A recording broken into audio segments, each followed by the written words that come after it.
पहला वाला क्वेश्चन किस पे था? परसेंटेज पे था। सिंपल क्या बोला गया कि एक जो कार खरीदी थी वो उस कार के वैल्यू में हर साल क्या हो रहा है? 10% का क्या हो रहा है? क्या हो रहा है? डिवैल्यूशन हो रहा है। मतलब 10% क्या हो रहा है?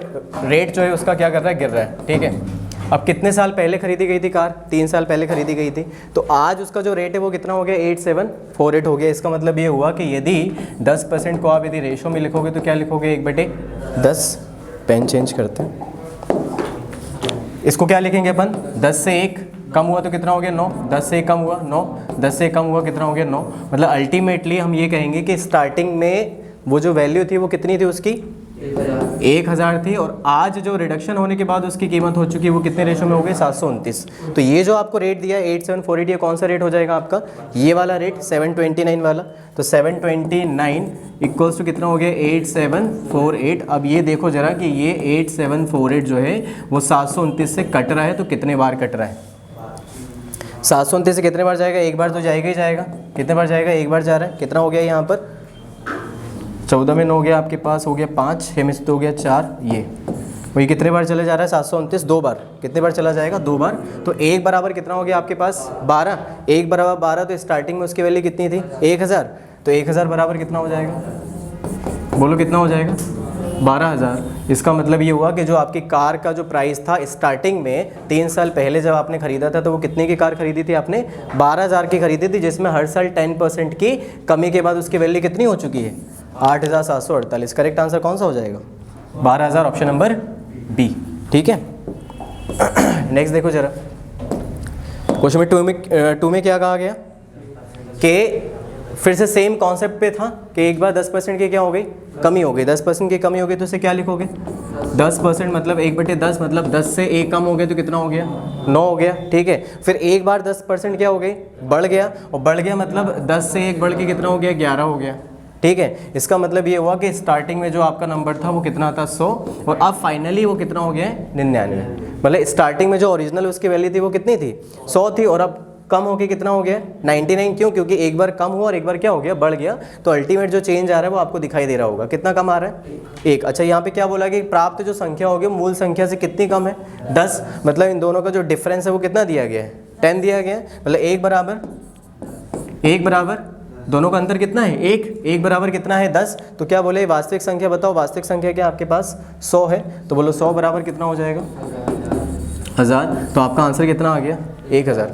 आंसर कौन सा होगा? Option number A. ये आया था? चलो भाई, नेक्स्ट देखो।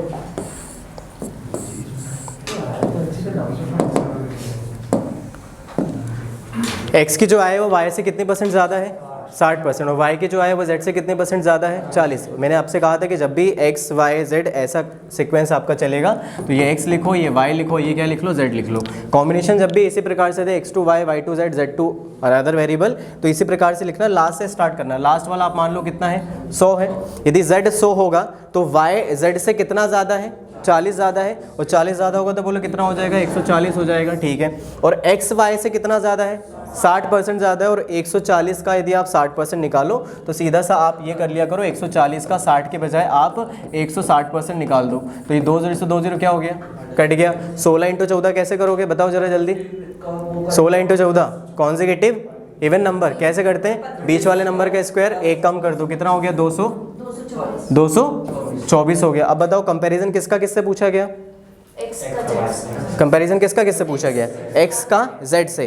x z से कितना % ज़्यादा है? तो x दिख रहा है ज़्यादा है। कितना ज़्यादा दिख रहा है? 100 से देखो कितना ज़्यादा दिख रहा है? 124 ज़्यादा दिख रहा है। 124% आंसर हो जाएगा। क्यों? क्योंकि कंपैरिजन किससे करना है? z से ही करना है। तो आप क्या लिखोगे इसे?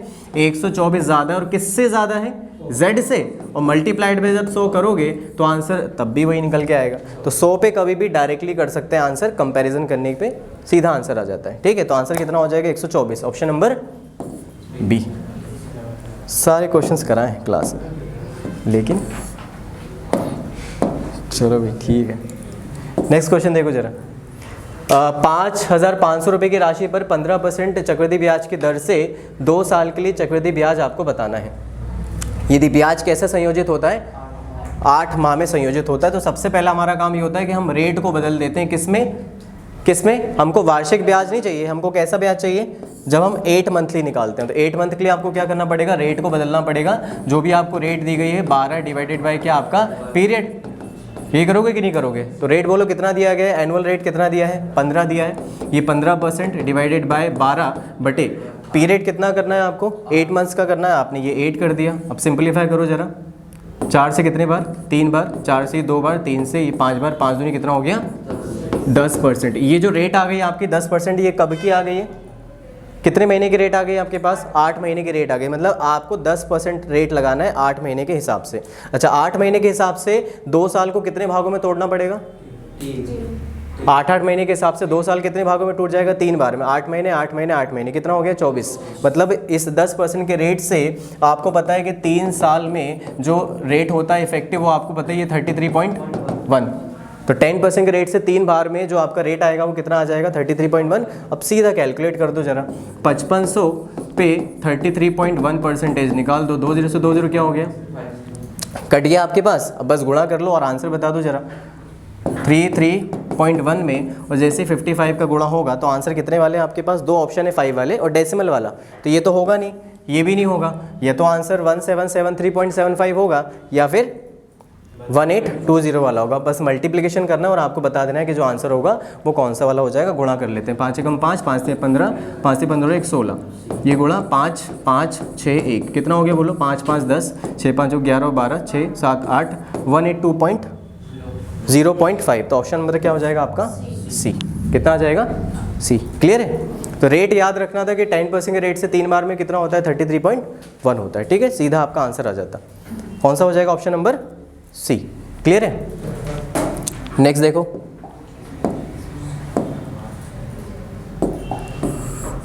Next question number 5। क्या बोला क्वेश्चन नंबर 5 में? कि एक ब्याज की दर से कोई राशि जो है वो 15,625 रुपये की जो राशि है, जो कि 3 साल में कितनी हो जा रही है? 21,992 हो जा रही है। 21,992 हो जा रही है। कितने साल में हो जा रही है? कितने साल में हो जा रही है? 3 साल में हो जा रही है। किस ब्याज की दर से? वार्षिक चक्रवृद्धि ब्याज की दर से। तो आपको ये केस पता होगा कि जब भी चक्रवृद्धि ब्याज का केस होता है तो ये आपका क्या है? मूलधन। ये आपका क्या है? अमाउंट है। 3 साल होगा तो क्यूब रूट ले लेना है, 2 साल होगा तो स्क्वायर रूट ले लेना है, 4 साल होगा तो फोर्थ रूट ले लेना है। लेकिन पहले ये देखते हुए कि ये क्या दोनों नंबर किसी नंबर से कट सकते हैं? नहीं कट पा रहे हैं। और ये आपको दिख रहा है कि ये परफेक्ट क्यूब नंबर है। 3 साल है, मतलब आपको क्यूब रूट लेना पड़ेगा। क्या लेना पड़ेगा? Cube root. तो क्यूब रूट लेने से पहले देख लो क्या ये नंबर परफेक्ट क्यूब है ये परफेक्ट क्यूब। मतलब आपको पता चल गया होगा कि ये कैंसिल नहीं होगा किसी भी नंबर से। सीधा आप यहाँ पे क्यूब रूट ले लीजिए, यहाँ पर भी क्यूब रूट ले लीजिए। बोलो जरा 15,625 का क्यूब रूट क्या होता है? 25 होता है। ये तो याद ही होगा। नहीं भी याद है तो आप निकाल पाओगे। 5 है तो बोलो 5 का क्या आ जाता है? 5 आ जाएगा। ये 3 अंक हटा दिया आपने। बोलो 15 किसके क्यूब के बीच में लाई करेगा? 15 2 और 3। तो 2 क्या 3 का क्या हो जाएगा? ज़्यादा। तो आंसर कितना हो गया? 25। बोलो 2 है तो क्या आ जाएगा? 8। ये 3 हटा दिया। 21 किसके क्यूब के बीच में लाई करेगा? 21 किसके क्यूब के बीच में लाई करेगा? 2 और 3 का फिर ज़्यादा हो जाएगा तो क्या लिखोगे? 2। अभी बताओ कि कोई चीज़ 25 से 28 हो गई तो कितनी बढ़ी? 3 बढ़ी। कितने से बढ़ी? 25 से बढ़ी। मल्टीप्लाइड बाय 100 तो कितना आया? 4 और 4 3 कितना हो गया? 12। तो रेट आपकी क्या हो जाएगी? 12%। रेट क्या हो जाएगी आपकी? 12। 3 साल है तो क्यूब रूट लेना पड़ेगा, 4 साल है तो फोर्थ रूट लेना पड़ेगा, 2 साल है तो स्क्वायर रूट लेना पड़ेगा। लेकिन ये ध्यान में रखते हुए कि क्या कुछ पहले नंबर कट रहा है, नहीं कटेगा तो डेफिनेटली क्यूब रूट डायरेक्टली निकल जाएगा। समझ आया कि नहीं आया? ठीक है। Question number 6। अब ये थोड़ा सा क्वेश्चन मैंने ऐसा दिया जिसको आपको बेसिक से लगाना पड़ेगा। किससे लगाना पड़ेगा? बेसिक से। तो मैंने 2-3 क्वेश्चन बेसिक वाले डाले जिसमें ऐसा कोई डायरेक्टली शॉर्टकट करके नहीं आएगा। आप थोड़ा सा बेसिक पर जाएंगे। ठीक है। अब यहाँ पे देखो जरा, बोला गया कि कोई वस्तु को 50% क्या किया गया? अधिक अंकित किया गया। अधिक अंकित कर दिया गया। चलो ठीक है। और कितने रुपये की छूट दी गई? 250 रुपये की छूट दी गई। 250 रुपये का ही क्या हुआ? लाभ हो गया। अब 50% को हम क्या लिख सकते हैं भाई? 1/, क्या लिख देंगे? 1/2 लिख दोगे। अभी बताओ, वस्तु को 50% अधिक अंकित किया गया, इसका मतलब होगा नीचे वाला यदि CP है तो ऊपर वाला आपका मार्केट प्राइस हो जाएगा। मतलब यदि 2 अनुपात था तो ये कितना हो जाएगा आपका? 3। क्या हो जाएगा? ये 3 हो गया भाई। 50% ज़्यादा अंकित किया गया है। ये समझो कि यदि कोई वस्तु 200 रुपये की होगी तो उसको कितना अंकित कर दिया गया? 300 अंकित कर दिया गया क्योंकि बढ़ा दिया गया आपको, ठीक है। तो रेशो के फॉर्म में आप ऐसे बोलोगे कि यदि क्रय मूल्य का अनुपात 2 है तो अंकित मूल्य कितना हो जाएगा, 3 के अनुपात में, ठीक है। चलो अब डिस्काउंट किस पे दिया जाता है हमेशा, अंकित मूल्य पे, और लाभ या हानि हमेशा किस पर होती है, क्रय मूल्य पे। तो आपको ये ध्यान रखना पड़ेगा, जो डिस्काउंट होता है वो हमेशा किस पे निकाला जाता है, अंकित मूल्य पे, और प्रॉफिट या लॉस हमेशा किस पे निकाला जाता है, क्रय मूल्य पर, ठीक है। अब यहाँ पर ये जो डेटा दिया है ये परसेंटेज में ना देकर डेटा दे दिया गया, वैल्यू के फॉर्म में दे दिया है।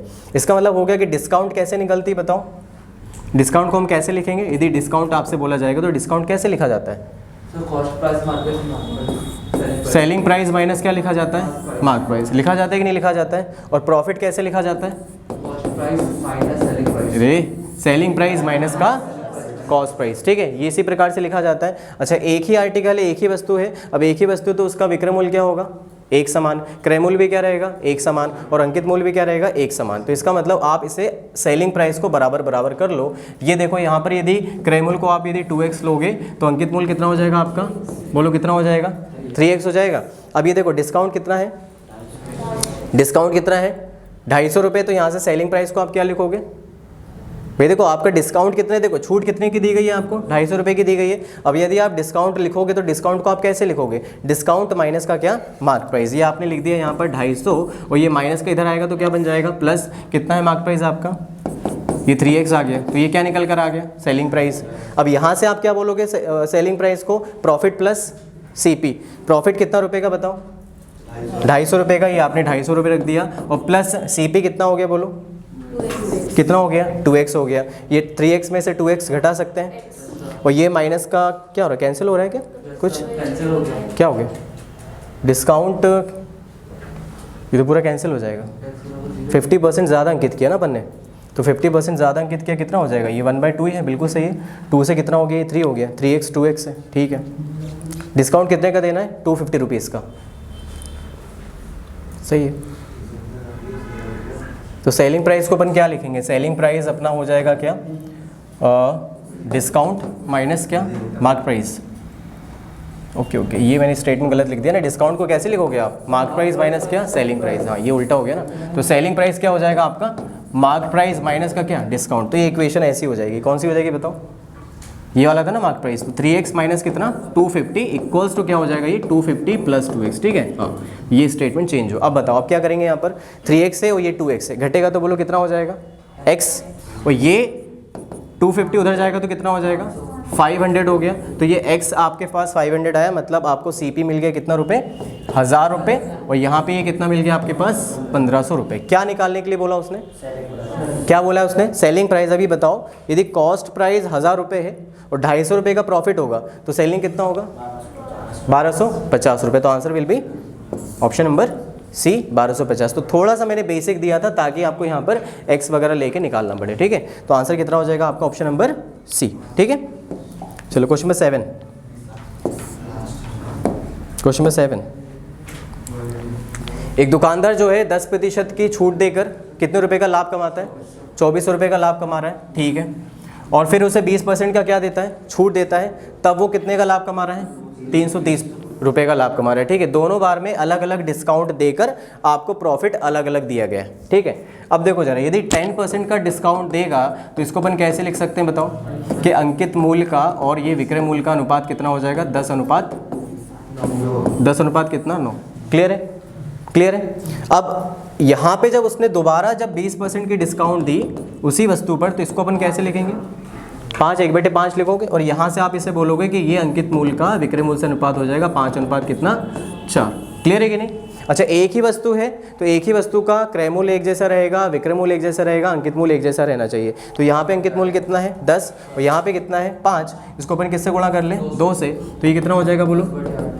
अब ठीक है, अब एक जैसा हो गया, एक ही वस्तु तो उसका अंकित मूल्य आपको एक जैसा दिख रहा है 10, सेलिंग प्राइस भी आपको अलग अलग दिख रहा होगा, क्योंकि 2 केसेस हैं, एक बार 2400 रुपये का लाभ हो और एक बार कितने का लाभ हो रहा है, 330 रुपये का लाभ हो रहा है। क्या निकालना अपने को, अंकित मूल्य। चलो अब कैसे बनाएंगे इसे, प्रॉफिट क्या होता है, अभी प्रॉफिट अपन ने देखा ना, प्रॉफिट को कैसे लिखते हैं, एसपी माइनस CP है। अच्छा, तो CP को हम क्या लिखेंगे बोलो, यदि आपको CP लिखना होगा तो क्या बोलोगे, SP माइनस क्या, प्रॉफिट। ऐसे लिखोगे कि नहीं लिखोगे, CP लिखना है आपको। अब लिख दो जरा यहाँ से, सेलिंग प्राइस, ये जो 2400 रुपये का लाभ हो रहा है, कब हो रहा है, जब आप उसे 9 में बेच रहे हो, तो आप बोलोगे यहाँ पे क्या 9x माइनस कितना 2400 लिखोगे कि नहीं लिखोगे। अब जब इसकी बात करोगे तो यहाँ पे देखो जरा, यहाँ पे सेलिंग प्राइस कितना हो चुका है 8 हो गया, तो आप इसे कैसे लिखोगे बोलो 8x माइनस कितना 330, ये दोनों आपस में क्या है बराबर। अब इक्वेशन आपके पास बन गई है, ये 9 है, ये कितना है 8, 9 में से 8 जाएगा कितना हो गया 1 हो गया, मतलब x आ गया, और 2400 उधर जाएगा तो क्या बन जाएगा प्लस का। अब 2400 में से आप बस 330 घटा लो जरा, बोलो कितना हो जाएगा 0 7, और ये 0, और ये कितना 2070, और जैसे x 2070 आया मतलब अंकित मूल का अनुपात कितना है 10x, कितना है 10, और जैसे 10 से गुणा हो जाएगा तो क्या आ जाएगा अंकित मूल आ जाएगा, बोलो कितना 20,700। कौन सा ऑप्शन हो जाएगा, ऑप्शन नंबर 2 क्वेश्चन मैंने प्रॉफिट लॉस के जानबूझ के बेसिक से डाले थे ताकि आपका बेसिक का कॉन्सेप्ट क्या हो स्ट्रॉन्ग, ठीक। परसेंटेज में देगा तो वो इजी हो जाती हैं चीज़ें, ठीक है। तो ये वाला हो गया आपका क्वेश्चन नंबर 7। क्वेश्चन नंबर 8 देखो, क्वेश्चन नंबर 8,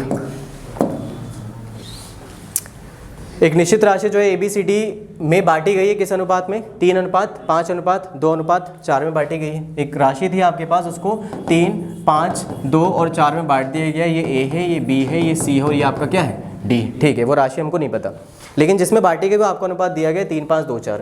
D को C से कितने ज़्यादा मिले 3000, D को C से ज़्यादा मिले। देखो क्या D का रेशो C से ज़्यादा है, हाँ ज़्यादा है, कितना ज़्यादा है 2, तो 2 बराबर कितना हो जाएगा 3000 हो जाएगा, तो बोले 1 बराबर कितना हो गया 1500। टोटल मिला के काउंट करो कितना हो रहा है टोटल 5 3 8 8 2 10 10 4 14, ये 1 बराबर 15, तो 14 बराबर कितना हो जाएगा बोलो 1500 में 14 से गुणा कर लो, बता दो कितना हो जाएगा, कितना हो जाएगा। देखो जरा 14 का गुणा 15 में करना है, कैसे निकालते हैं क्रमागत संख्याओं का गुणनफल 15 का 225 में 15 घटेगा कितना हो जाएगा 210, मतलब 21,000 आएगा, और आंसर 21,000 कौन सा हो जाएगा option number B.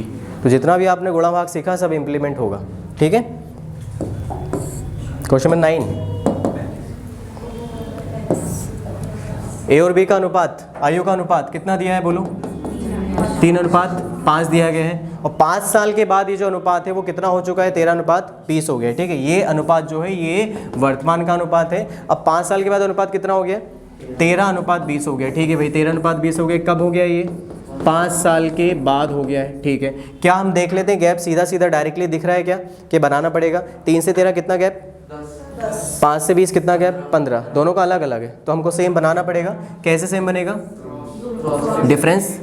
Difference cross multiplication, 7 का गुणा यहाँ कर दो 7 या 21, और 7 पंजे कितना हो गया 35, 2 का गुणा यहाँ कर दो 26, और ये कितना हो गया 40। अब बताओ 21 से 26 कितना बढ़ा 35 से 40 कितना बढ़ा 5 बराबर कितने साल का गैप है प्रेजेंट से 5 साल में कितने साल का गैप है 5 साल का, तो 5 बराबर 5 साल, तो 1 बराबर 1 साल, तो गुणा कर देंगे किसी में भी तो निकल कर आ जाएगा। बोलो किसका, यहाँ पर ये A है और ये क्या है आपके पास B है, तो किसका एज चाहिए आपको B का, तो B में गुणा कर देंगे 35 से कम 35, तो आंसर कितना आ जाएगा 35 साल। तो B कितने साल का हो जाएगा 35, और A कितने साल का हो जाएगा 21 साल का। क्यों, क्योंकि ये जो रेशो है ये कब का है प्रेजेंट का है, कब का है ये प्रेजेंट का, ठीक है। आंसर क्या हो जाएगा आंसर 35 साल।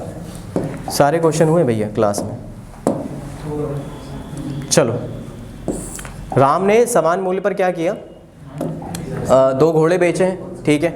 एक पर उसे क्या हो रहा है 10% का लाभ हो रहा है, एक पर उसे 10% का क्या हो रहा है लाभ हो रहा है, और एक पर उसे 10% की क्या हो रही है हानि हो रही है। क्या हो रही है भाई हानि हो रही है। और आपको बताया गया था कि जब भी विक्रय मूल्य क्या हो, जब भी विक्रय मूल्य क्या हो समान हो, जब भी विक्रय मूल्य क्या हो समान हो, तो यदि मैग्नीट्यूड सेम होता है एक ही नंबर में, जैसे एक का लाभ हो रहा है एक जगह क्या हो रही है हानि, तो सीधा आपका आंसर हो जाता है हमेशा लॉस होगा x² अपॉन क्या 100 का, हमेशा क्या होगा लॉस होगा, और कितना होगा x² अपॉन 100 का, क्योंकि सेम मैग्नीट्यूड में वो वैल्यू दी गई है 10 और 10, तो सीधा 10 का स्क्वायर क्या होता है 100/100 कितना हो गया 1% का क्या हो जाएगी हानि हो जाएगी, 1% की क्या हो जाएगी हानि, सीधा आंसर है। वैसे करना है तो हम कर भी सकते हैं, बोलो 10% मतलब 1/10, 10 से कोई चीज़ 11 लाभ हो रहा है ना, तो 11, फिर 10% की क्या हो गई हानि, तो क्या लिखोगे बोलो 10 से कम हो गया कितना हो गया 9।